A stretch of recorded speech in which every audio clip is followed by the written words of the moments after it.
Ladies and gentlemen, welcome back to another episode of Imperial Diecast. And today, we're going to take a look at a 1/500 scale Boeing 737-700 by Herpa Wings, and this is in the logo of TEA Switzerland, which I will explain in a second, but first let's take a look at the box. Now you can see that this is Herpa catalog number 511131. Got the TEA Switzerland logo up here. Then at the back, you've got the wingspan of 34.3 meters, a length of 33.6, and a height of 12.5. And that's about it. Let's unbox this. Now I paid €6.50 for this model, with box, which is a really low price. Even though it's an old generation, you can't beat that kind of prices.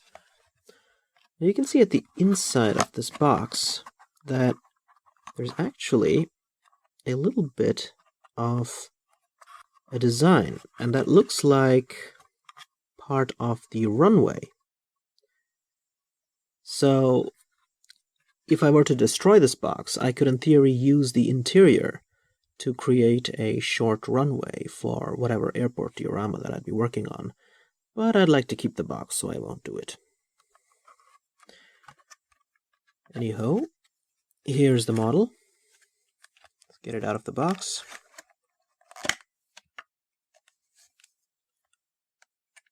And here's the plane. The 737-700.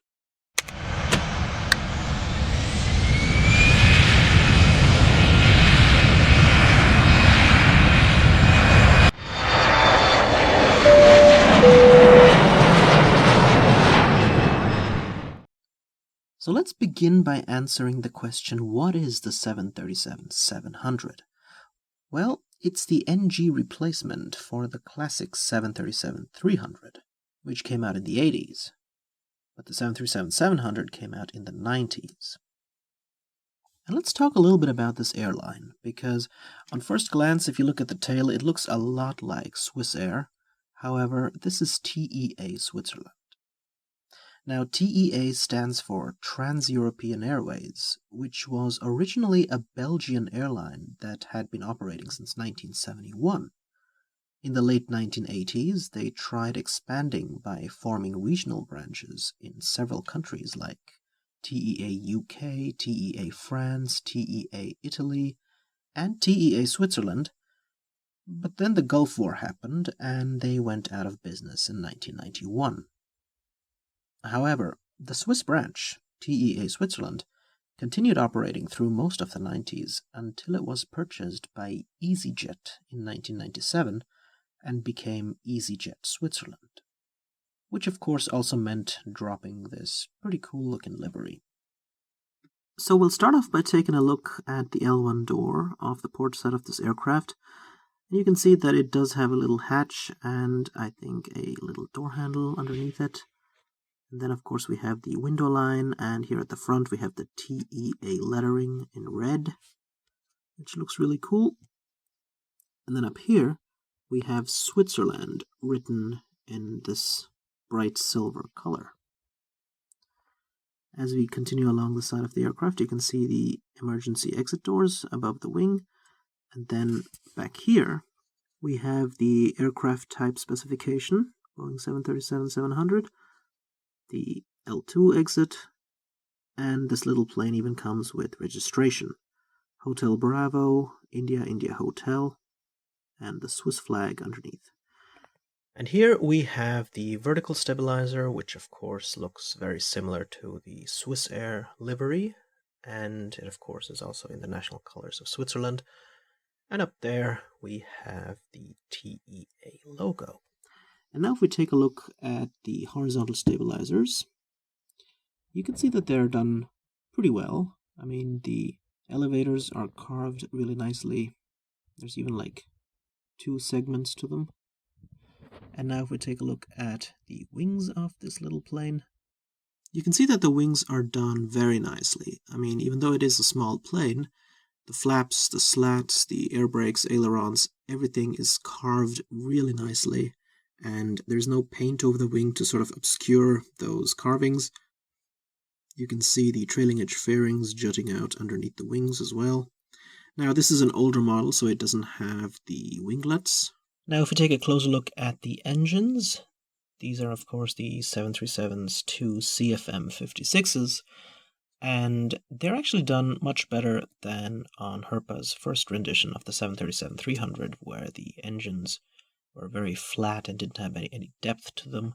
But here you can see that the engine pods are in red, silver leading edges are there. But most importantly, the turbines actually are recessed, and you can see that there's a little bit of a depth to these engines, which was not there on the previous model.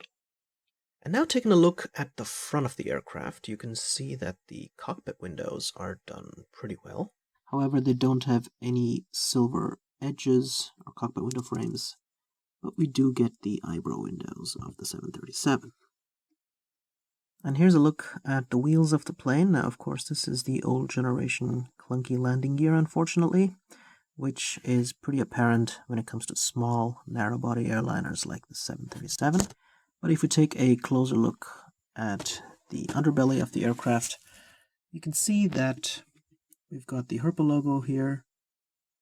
And here's another look at the trailing edge fairings of the wings. So the wing design is pretty good, and that's about it. And finally, here's a comparison to what we'd always wanted to know. What is the difference between a 737-700 and a 737-300? Because the 700 is the NG replacement for the 300, so they're supposed to be the exact same plane. And the first thing that you will notice is that the wingspan of the NG, or new generation, is larger. So that's one big difference. The second difference is that the horizontal stabilizers are also a little bit wider.